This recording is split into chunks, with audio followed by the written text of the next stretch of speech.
早啊，兄弟们！美好的一天又开始了。这个是我买的新冰箱，已经到了。我要把这个旧冰箱里面的东西给收拾到这里边来。前2天在展会上看那个冰箱啊，有一点点贵，还是买了一个这么个便宜点的。我现在新买的这个其实跟之前这个是一样的，只是这个是15升的，这个是20升的，比它大了一些。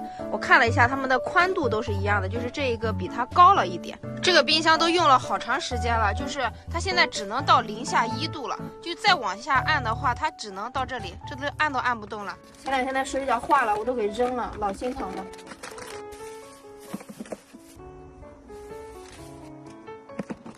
把这个冰箱上的这个线给拔了，换到这个新的冰箱上，它们是通用的。哎呦我操！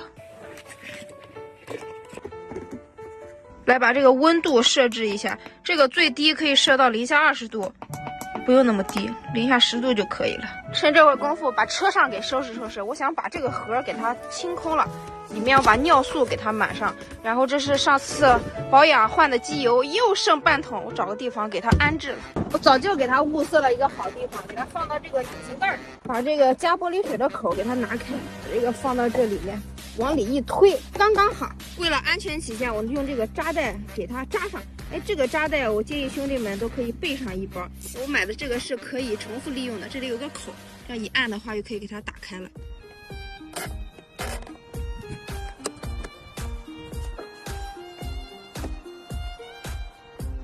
哎，正好，这还有一桶尿素，也给它拎过去，给它满上。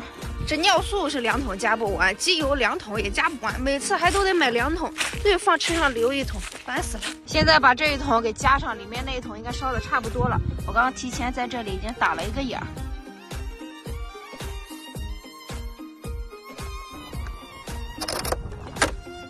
咱现在用导航找一个收废品的地方，我这个冰箱里面它是有压缩机的，压缩机应该还能卖点钱，我去找个地方把这个冰箱给它卖了。我这有个小冰箱，你看收不收？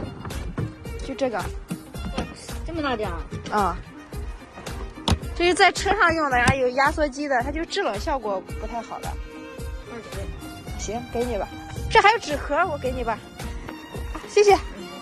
还不错吧？今天啥也没干，就先赚了一大笔。走，去消费去。